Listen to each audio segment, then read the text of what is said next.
going to ask you a question about your achievements, but I think you have done a lot of explaining what you set out to do, what you think you have done, and so it's quite evident. Instead, I'll go to Rory and ask her to ask a question.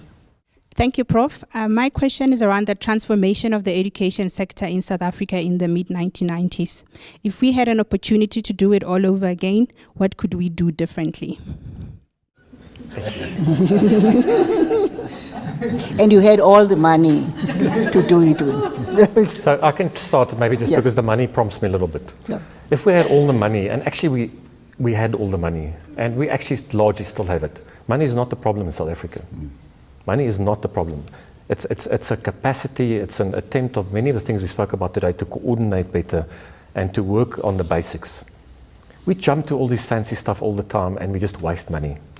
So I think if we could do it, and hindsight's always an exact science, so you know, it's a question is difficult, but I think we should have got stuck to the basics, and we should have built on the good things out of the apartheid education system. I mean, that's a controversial thing to say, but in South Africa, we threw the baby out so many times in education as well. So we took OBE and we said, let's take this fancy thing happening in the northern countries, and we just chucked everything out that was good around the education system.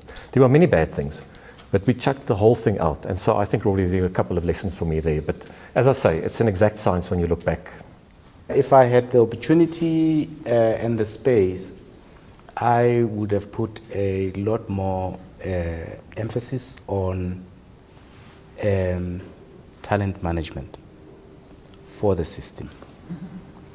Making sure that we have the right people, able people, capable people in key positions then and into the future. And maybe by so doing, get JET out of business, because government would have been able to do what it's supposed to do without being handheld. But the question for me is, why are we not managing our talent better? And you know, to some extent, Rory, it's not what could we have done better. It's a question of what have we learned and where are we now and where do we go forward? I mean, I think, you know, for a country to come from the past that we've had, it's not just apartheid, by the way, it's 350 years of colonialism and apartheid and racial discrimination and selfishness and money grabbing and exploitation. What have we learned from all of this, and how can we go forward better?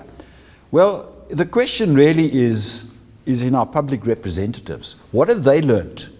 Because I look back on 30 years and I see the same thing that happened the previous 350 years.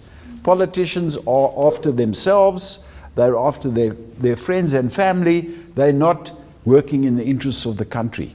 And if we as a country were to learn anything, that would be the next step for me. And actually I see it happening. You know, I'm seen as an optimist. All my friends and family are emigrating, they're leaving the country, they're writing it off. I'm saying, listen, we've learned some huge lessons here, and I think we're going to go forward. And the way the electorate is speaking to the politicians encourages me in that direction.